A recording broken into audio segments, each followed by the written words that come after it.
hate it. Yeah, no, it's pretty good for the most part. What does that add? It's just really good versus Terrorblade, 10 right? More seconds magic remaining. damage. You have the wall for the illusion. Just generally 5 a seconds good remaining. counter to Terrorblade. Beautiful. Other than that, they would have to blind pick otherwise to carry, which can be very difficult because it looks like they're giving Collapse last pick here. So whatever they do decide to pick here, Collapse has his choice to counter it with whatever's left in the pool. So all we can do here is just wait and see. There's only 20 seconds left. Very interested to see like what their mindset is going to be. Is like, do we need to outcarry the TB or are we going to be aggressive? I'd like to see the aggression. What if they wanted to go out carry? What would they be? Some Morphling or something. That hero is a very underwhelming pick because like they're taking the middle ground here. Yeah, Monkushi's second most played hero is Wraith King, so I guess this You is may his now like select your heroes. comfort over something that's maybe more specialized for winning the game. Seems like that's just the type of player he is, like a hero puddle player. Yeah, that's what I'm getting the vibe of, sadly. Because the Wraith King is not good versus Terrorblade. Yeah. Lycan though, last pick for you. Are you excited to see that one for you? Very good versus the Lina. Versus the Wraith King lane. I mean, Lycan got buffed. I'm always a Lycan fan. I love playing the hero. It's not like the best Lycan game in the world, but it is a good Lycan game. People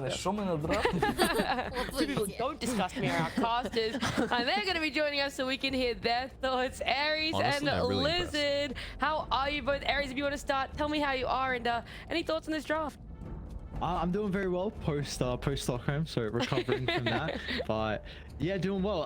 I'm intrigued on how the draft is able to set up. You know, Pari Parni, they've gone for a kind of trio core lineup, especially with this last pick on the Wraith King, kind of a harder carry. But we'll see if it's going to be too greedy or not. If Team Spirit can close this one out with the Lycan. And how are you, Lizard? Give us some thoughts on your thoughts on this draft, and also just how you are. We haven't seen you in Lizard, so long. I'm a huge fan. I love you.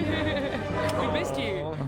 Much love to you, beautiful people. I'm doing fine, doing great. Didn't go to Stockholm Major like most of you did. Watch you from distance.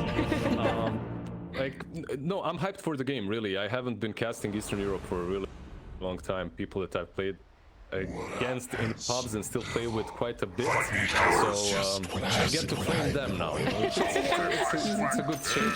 Well, we're very excited too as we are jumping into game one. Please, Aries and Lizard, take it away. Thank you very much, Nat. Yeah, Lizard, here we go. Game one, the reigning TI champions. Team Spirit, they didn't have a good showing at the major, finishing 9th and 12th. This is going to be their first series here in Division 1 for 2 or 3. But the lads that they are versing, ex-CIS rejects that were just picked up, now renamed, which is going to be exciting to see how they can play under their new organization, Pari Parni. Lizard, how are we feeling about this game? Please, just pronounce their name one more time for me, for a Slav boy. I can't. Come on, leave me alone. I can't roll my R's. You know this. You have to go strong, comrade. I'm not even gonna try. We'll go Pari 30 Parni. seconds to battle. Pari Parni, sure. Yeah. Pari Parni. There's no R's getting rolled. Nothing like that. Nothing crazy. We can go P Parni. We go a little bit crazy with that, but I'll leave the rolling of R's to you.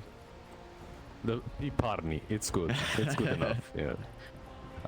What do you think about the drafts? Do you like them? Are you expecting a hype match, or is some side, like, I don't know, in your opinion, a bit more advantageous, perhaps? The battle begins.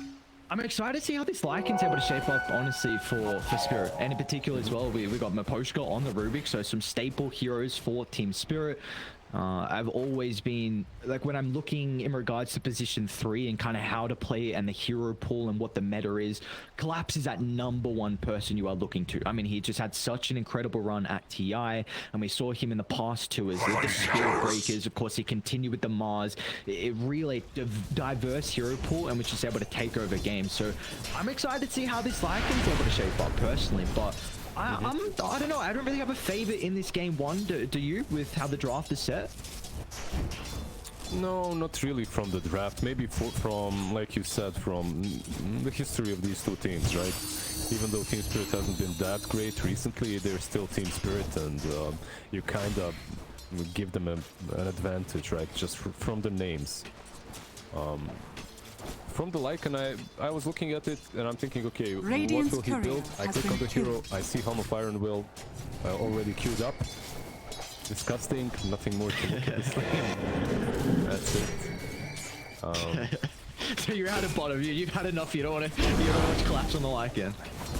Man, this was never a hero. Like, I love playing Lycan, right? It's easy MMR. It's literally free MMR anytime this hero is in the meta, because not only are you a strong core that can take fights, you also take objectives. So if your team is dumb, like, you can always take towers. If your team is smart, you can fight with them. But as a support, it's never fun to play against. So yeah, I'm not the biggest fan. Let's put it that way. What lane are we going to be looking at then? If we're avoiding collapse on the Lycan, is the the mid matchup for a Toronto Tokyo against the Press Kid? Do you feel like this is going to be a little bit more one-sided, or even top lane? Is there going to be some more action up there? I think it should be quite solid for the Pressed Kid on this mid lane. Most of the time when I see this lane, I kinda expect her to be the true one carry. And that's something that we talked about it during the draft. I see a similar thing happening here. Raid King just being that frontline beast with Facebook's armor or something, and Luna really pushing out the true damage. But when it comes to, like, where's the first blood gonna be shed? Not sure. There's a lot of tank on all of these lanes. I get the feeling Like on bot you have Io healing you up, on top lane Dragonite is barely killable, if there's no meta probably unkillable. So someone really has to be out of position for that to happen. I feel like maybe that person to be out of position is potentially Miposhka on the Rubik. You're against the lane with the double stun. If you can kind of catch him out Dyer's in turret around the has tree been area, killed. then Heaven gets a bushwhack, Pasha can close the distance, and then all of a sudden you've got plenty of damage being pumped into Miposhka. But we see it at the moment. Pasha and Heaven happy to actually trade versus Miposhka and Yatoro. Like you mentioned, whenever the Metamorphosis is on cooldown, the TP's damage is going to be lacking.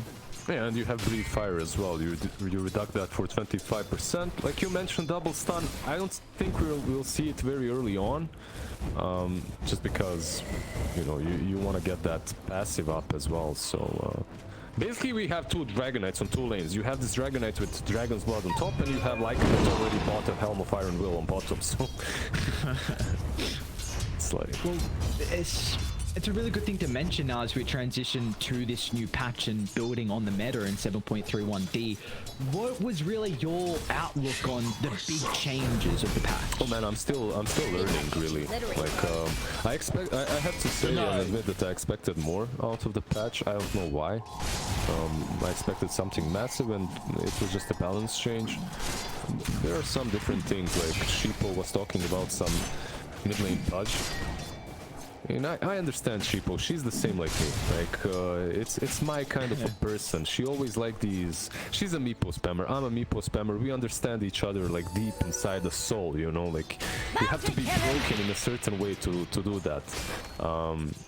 So I can see that one, where she's coming from with the pudge. But, will we see it? Not sure. I'd love to. I'd love to see some Bloodseeker with that axe as well. Some Pudge eats a Bloodseeker with the axe, runs around, kills people. Some fun combos.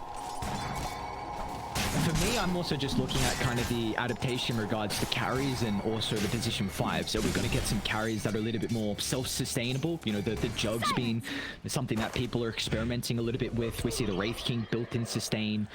You just mentioned the offlane as well. Dragonite very sustainable. Lycan going for the Helm. Maybe the position 5s who get a bit more Witch Doctor, a bit more Warlock. So it's really interesting. Yeah, exactly. More headdress as well. Maybe changing in regards to the itemization. I just have to say, I love how I'm the analyst here, and you ask me what do you expect. I'm like, some fun Pudge eats a Bloodseeker with the axe, you know, let me see some stupid shit. And here we are, like, how do the carries adapt to the lack of regen from healing Soul? Oh my god, let's do some spreadsheet here. No. There's always time to speak about the carry Pudge and the flex that we could see come out. I mean, unfortunately, Liquid weren't able to take their game with it, with Martu playing. We saw in Southeast Asia, they were able to win. But So far, we've got a game with no kills. There was an attempt put on mid. Heaven tried to rotate with the hoodwink, but it was a really nice scan from Team Spirit. Probably Toronto Tokyo was the one sniffing that out. So for me, with the position we're in, my eyes go to the 6 minutes with the power runes. This is really where maybe the mid laners could get that edge to find an action rune and set up on the Like side. this Lina? Like this Lina, the press kid. You got the coil available if you want to consider dropping on Toronto Tokyo. They've also got the Laguna Blade as well as the press kid cuts down the Rubik. Maposha giving up first blood, and the press kid is going to be loving his start as the position to Lina. Yeah, a really good start. Not only is he like what 15, 20. Okay, he might die here though. All right, Coil, it's a cookie mirror, a great rotation. The rebuttal comes out from Team Spirit. It is showing though that you take a look at the network. The Lina is very far ahead of the puck, but this is a great way to get Toronto Tokyo back into this lane. Bottom lane, he should be fine, right? Collapse here with the Helm of Iron Will. It's nighttime. Bye bye, people. I have 15 region. Yeah, nothing wrong here. The move from Lina actually boggled in my mind a little bit, because you know that you didn't take the rune, right? It wasn't on top. You got that kill, you're 50% HP, you still go just stand mid, and you don't have vision on the bottom rune. Perhaps he had... Nah, he didn't. So you didn't know if they got invis, if they got haste, if they got double damage or whatever. It was such an easy kill to set up, but... Yeah, he's still on top of the network chart, so Dire's doesn't mind way bottom too much. tower is under attack. How are we expecting the position 2s to get involved through this slower paced game at the moment? It depends what Lina builds, right? It's always like that. As I can see, he's going for travels first, which will... bottom lane. Yeah. Nice cookie placement, just gets over the edge into the river. So basically, you always kind of expect Puck to rotate a bit more, to do more on the map. But depending on the way Lina builds, like she can do the same. Like in China right now, they're even building BKB first before travels, which isn't always that great, as you can fall behind really fast. But it also allows you to fight every single fight. So I like the travel build-up. I think it's optimal. Especially in this game where you have an IO, like you're looking for that setup on the side lane to be able to have, and even another person with a +1. Feels like IO lineups really thrive on pickoffs. Of course, this hero doesn't have the toolkit of team fighting. Radiant are scanning. The global presence is really there, like you said. With the Radiant travels, with the structures IO. are fortified. It's also on Dragon Knight, really, on the side of Pari Parni. One thing that they don't have is built-in initiation, right? So you need this DK with a Blink Dagger, you need him to actually set things up, and then the Relocate can come in. Under attack. They didn't really manage to pressure the top tier 1 so far, but they will try Radiant's now. bottom tower has fallen. Spirit have already taken bottom, so this is going to open up the map for them. And probably not going to see Collapse rotate top, not a like, and he'll keep putting some pressure on bottom. But this now will definitely, it will give Team Spirit an option at least to bring some more numbers top if they want to defend the tower. Yeah, they actually canceled the TP on Toronto Tokyo top.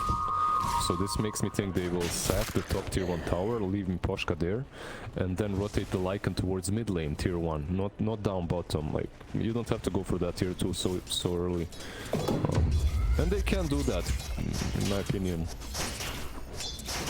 It's a very simple execution to just collapse on this mid lane tier 1. See Radiant, there's a really cool observe board set up though from Radiant. Pari Parni inside the jungle, scouting out Miro and his rotation. Top lane, they are to Maposhka though. Saw the Dragon Tail, and the Elden Dragon form is actually going to expire from Posh. They will not be able to get the Rubik that is continuing to play this dead lane. Yeah, it's a solid play from Poshka so far. Like, as long as you're staying alive, he got 6 1/4. Radiant's This middle is tower is under perfect. You're attack. defending the tower. You're preventing the kid from leaving the lane. It's really where you want to be. Steal the breathe fire, just spam it out. This is golden for Poshka. Look at Heaven in the jungle, just in front of Yatoro, just wanting a high five, maybe trying to steal one of the big creeps as well, get a little bit of experience. I mean, Heaven, he doesn't really have much to do right now without the Elder Dragon form on Pasha. Aris, tell me this. So, Aries, we already got a squirrel, right? In this game, we got some animals. We got a lot of Aussies. We got a lot of Aussies now in the scene. Don't go When are we getting a kangaroo? A kangaroo kickboxing kangaroo. When are we getting that? Like, what's wrong? Why can't we get the kangaroo? Like, what is this, like, American-centric animal style? Like, we need some diversity. We need some kangaroos here, right? Yeah, sure. I'm all for kangaroos. Radiant's middle I'm all tower for it. is I mean, under I attack. told you we were able to ride kangaroos. Of course, that was the way we were able to get to school quite often. I guess we already have a brood mother that's Australian. Sure. Do you want to say And that? Venomancer as well, I guess. Dire's top tower is under attack. Oh, Dire's somehow Spirit, they took a structures are T1 tower mid and there was no contest at all from Pari Parni. The nice rotation from Yatoro with the Metamorphoses and Pari Parni, they were just content to give up the tower, and I guess this is maybe the issue with their lineup. Like, it is, you do have this Dire's three top core tower lineup, is under especially with the attack. Wraith King last pick, so, and Dire's Gunkushi, top he's tower working to a has fallen. Desolator, so it's not like it's an armlet blink kind of item build from the Wraith King. He can't really get too active. Yeah, that's why I expected. Remember, top lane Hoodwink, this should be a dead lane. Well, and Probably. Maybe. Work for it. No, we didn't get over the river. Dire's top tower He is made it under work attack. for it. He had time. Like, even he had time to use that ulti to get over the river. He just panicked a little bit at the last moment. Unfortunate, but yeah. You remember, I was thinking they would go for something like an Ember last pick. Yep. Even with the nerfs, I felt that it would be good as it's more active and it allows you to deal with the TB and then subsequently with all the summons from Lycan too, but Wraith King is really greedy. I think one mistake so far from Pari Parni, or inaccuracy maybe, is they didn't rotate their full force on top lane early enough. I felt like perhaps that they should have done that, just to get this Rubik. I mean, Poshka, when you see this as a player, you hate it. It's like there's this position 5 Rubik sitting on top, and you can't do anything about it. Like, you understand me? Like, you're losing control on one side of the map, and the other is being held by a Rubik. He's like 300 here. Like, this is Sparta. I'm not letting you go. I don't know. It's you shall not pass or something like that. It's ridiculous. You take a look at his net worth. He's the top net worth out of all the cores. Again, Miposhka loves the Rubik, and there's some pretty good abilities to steal this game, and he's just continuing to soak up top. So it's going to be interesting to see his impact come the kind of mid-game with the farm and experience that he's been able to accumulate. But one thing you did mention earlier is that for Pari Parni, their lineup, it really is unlocked when Pasha gets a blink. They don't have a natural way to start fights or initiate, so this blink battle is really what they're waiting for. And he's getting really close. 200 gold away. Once he gets that, we should most likely see some move towards mid lane. But will it be too late? Because Puck already on the bottom lane. Never mind, he's out. And they do have a good cliff ward that's scouting out Toronto Tokyo. Hey, look at this, but Poshka's like, alright, top lane, time for us to leave. Feels like Team Spirit believe they're in a position to maybe get some brawling done, or especially the Claps. Look at this. Already the Helm of the Overlord completed on the Lycan, so yeah, they want to take a fight. What's your favorite ancient to like have? You can't go wrong with the Black Dragon. That's I mean, I know it's a while ago, but we saw what 33 could do with the Overlord, that Black Dragon. Do you have dragons in the land down under? Oh, we do, right? Lane, Wraith King. We're gonna try and turn out to my push at the moment. Pasha reveals the blink, so the 1-for-1 Ire with both being expended from either side. Wraith King's gonna try and close the distance on Mirror. But look at all the space. This is a T2 tower claim 14 minutes in from Team Spirit. Yeah, Metamorphosis has been used down on the bottom lane and you didn't fight it, but then again Dragon Form has been used, so all in all you just lost a tier 2 tower for nothing, right? It cancels out. The two supports, common denominator, they cancel each other out. You get this tier 2 that's remaining, and a good win for Team Spirit overall for map control. And what do you mean you don't have dragons? Aren't they from? No. I mean, not Harry Potter, sorry, Lord of the Rings, something like that, is based in New Zealand, so, and you're looking to get medieval-esque, then that's New Zealand. But I can say with almost certainty that they do not have dragons as well. I don't trust you. Like, I haven't known you for long enough. Park, jump in, get on the park with the chain control, nice cookie. Repositions Toronto, Tokyo to the north, and now Pari Parni, they got deep inside Spirit's territories to press kid. The BKB cut down the line from the post group, and now the west look at Toronto, Tokyo onto Pasha. They got plenty of damage to rip apart Pari Parni, and in the end, that was the fight that Radio were looking for. Meta on cooldown, BKB picked up on the lean up, but they just weren't able to take the fight on their terms. You know, this is one of those games as well.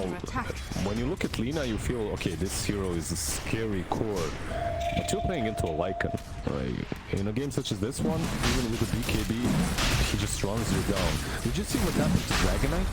That wasn't the dragon, that was, I don't know, some frail bird.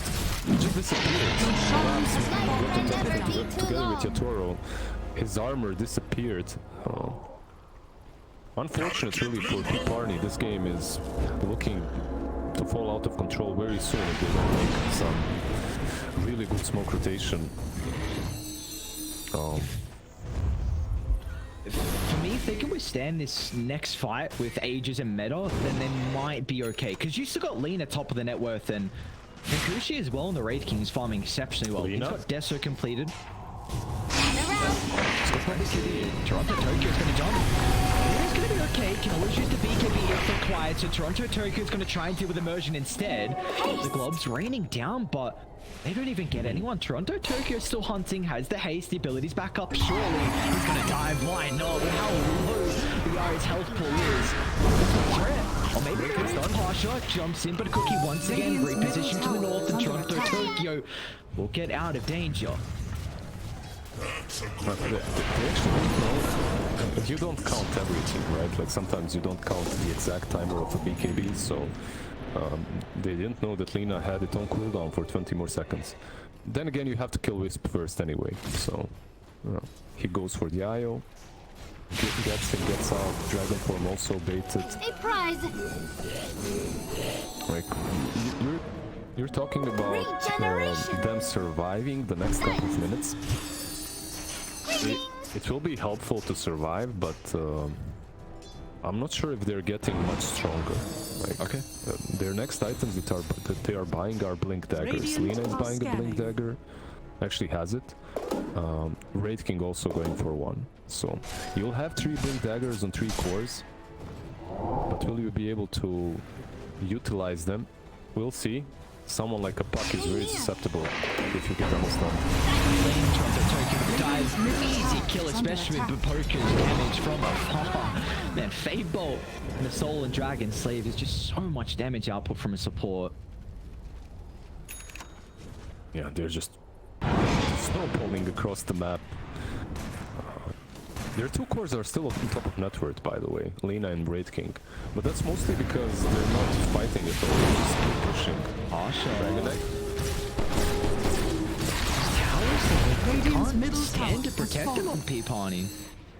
Dire's top tower is under attack. What would you do?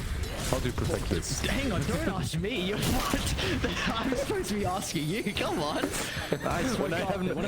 This is not. Yeah, they're going in. Kushi. There's no Nice jinx. reactions. Toronto, Tokyo. It's gonna be okay. They've got the wall to the Highground. Toronto, Tokyo playing them like a fiddle. They've got no answer. Another wall to the Kisses getting dropped on Pasha. No BKB, nothing to protect him on immersion. Comes in, but meanwhile, Kushi's already lost his first life, and he might be killed off for a second time as Team Spirit running a ramp into the mid lane. They have no answer as Heaven Maybe able to scurry away. Merchant's going to give him some bonus health back, and it will not matter. Maposhka all the way from the high ground, thanks to the keen optic and the Aether lens. This Rubik is sniping them down. Yeah, thanks to that Aether lens that he farmed on top lane for 10 minutes without Radiant's top interruption. tower is under attack. Yeah, really nicely done by Puck, jumping on that high ground, silencing both of them, structures playing are them, like you said, fortified. like a fiddle. 2 stuns. Who cares? It's a Puck. Like you're not never stunning him. Plus he's buying a Lincolns. Once he gets that Lincolns, Dragonite and Wraith King, that's all. Radiant's top tower is falling. They scan partially in the tree line. Nice TPs are coming out, but Tor, he's got the metamorphosis start to the fight. They now be able to blow him up, but they're going to turn their direction to the Snapfire instead. As in goes to Wraith King. Tor's going to have an opportunity to turn with the Thunder. Now with the Wraith King, he still doesn't have the reincarnation. They're going to bring him down, and now this is a fight that Team Spirit, they want to keep going. I know that everything's been expended on Pari Parni. Code's going to be laid down. Radiant think structures it got are heaven? fortified. No. Dire's structures are fortified. Russia trying to defend with the fireball, meanwhile Lycan pushing with the fireball. Fire on fire, it cancels each other out, no damage is dealt, as everyone knows. Right? Radiant's top tower Sure, is sure. falling. It doesn't look like that's the case, but I mean, if you're going off what should happen, then understandable. Do you think the Hex on Lina is... Like, I see this Hex as an additional way of dealing with the Puck, perhaps the TB, before he Sunders, right? But... Okay, he doesn't go for it. That's... Whew, nice. I like this way more. Like, I like the damage. Just pure damage. Can't win Dota without damage. Who cares about stuns and everything else? Just, no, in their case, they're really lacking, especially because of this build with the Blink. I think Lina needed it, as if you don't get the Blink, you're just free meat. But with the Blink and then into an MKB, you can dish out some significant damage, perhaps even kill off the TB in the control that your other cores are giving. I think the concern though is now Viatoria has Ice Skadi, and this is an exceptional Skadi game, but we'll see how it's going to shape up with this fight occurring. Smoke up.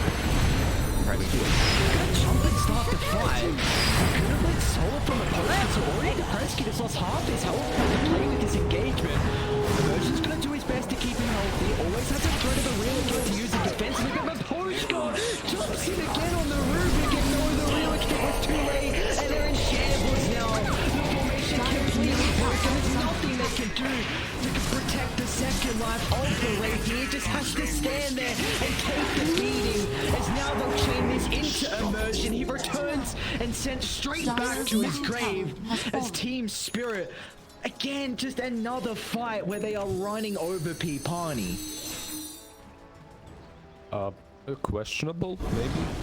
You have Dragonite, you have Wraith King with Blink Daggers. I'm not sure why Lina jumps in first. Interesting. You know, when you don't want to flame something as an analyst, you're like, that's very interesting. It's an interesting play. I haven't seen that one before. Very nice. I'll keep an open mind for the next time. Radiant's middle tower is under attack. But no, really, like he jumps in, she just evaporates, you saw it. I thought maybe Io was going to save him and they'll reset, which is a possible play, but it's just making things harder. Radiant's middle tower is falling. What do you do if you're Pari Parni? Yeah, meta is halfway done. Maybe they can re-engage, but when is Rosh? Rosh could respawn in 40 seconds, so... If you're Team Spirits, you can just take this triangle area back, farm it up, wait them outside. You don't have to pressure, you don't have to go high ground, but in all honesty, I think they can. Like, they're completely capable of taking a full side. And good luck killing Toronto Tokyo now.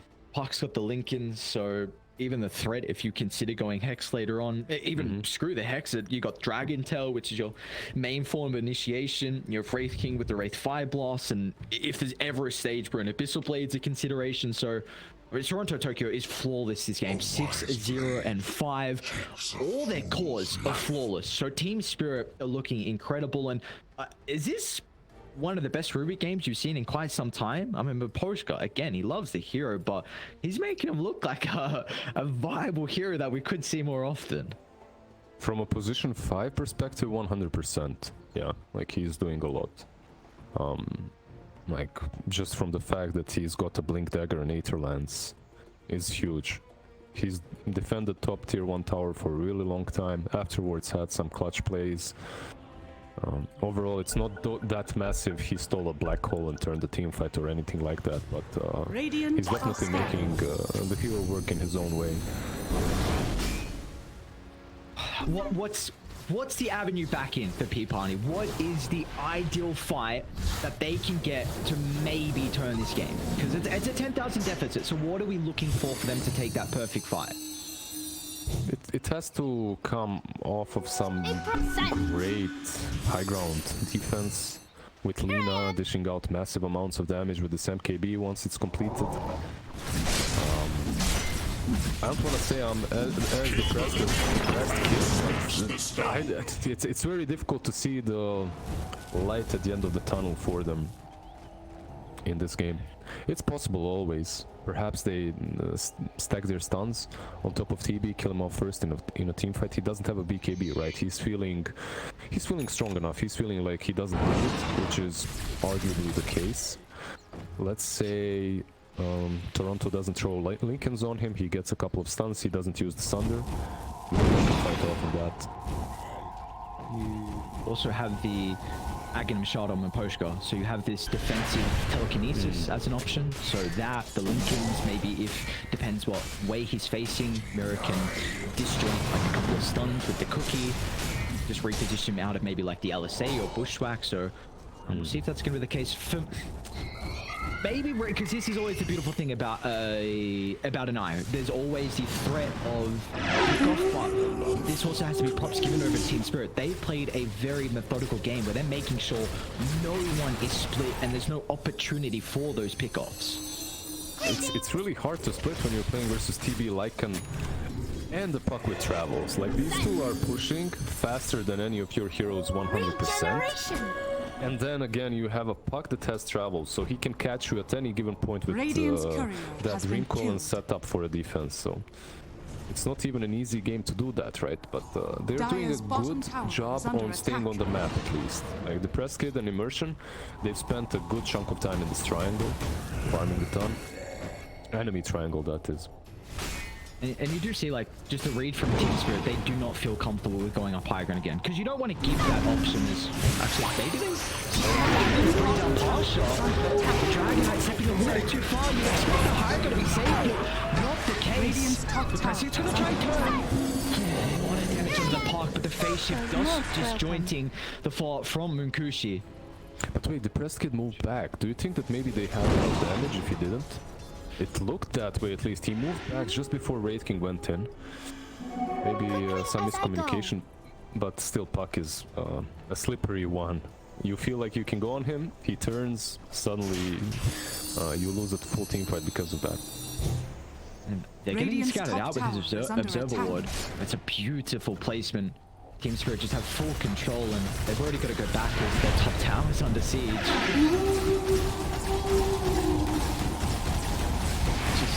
You're waiting for Roche, that's it. Because you were mentioning the way that Pari Parni come back into this game is with an immaculate high ground defense where you blow one hero up. But if you have that second life, there won't be that opportunity. And they see the Press Kid Emergence really far outside the base. It's going to be the only way to keep them alive, but it's not even fast enough. It is not even fast enough as Yutora with this butterfly just doing way too much damage. They're going to get him on the return as well with no one inside the base. Actually, Pasha's going to find his position, but yeah, silence quickly used enough, and both these heroes don't have a buyback. Mindbreaker on Yutora makes sure that he can't even tether out instantly onto the high ground. Lina was truly the only hero that was defending at any given point. This is Megas. Like, you are not defending this. Radiant's middle barracks has fallen. Radiant's King chilling in the jungle, flaming his team. Radiant structures are fortified. Come on. What's his team, man? No, that's not too I'm not coming back. Radiant's bottom tower. He'll have the AC. He won't have any barracks left, but he'll have the AC at least. I don't blame him, by the way. I'm kidding. There's no way he defends anyway. Instant buyback. What can you do? Let's see. Makushi's back, AC, and yeah, they're gonna call it. Pari Parni, they do not see an avenue back into this game. Team Spirit just obliterate them. 28 minutes in, no remorse at all with their gameplay. They just look incredibly clear. I have to admit, this is the same thing that I do before I lose the game. I buy all the items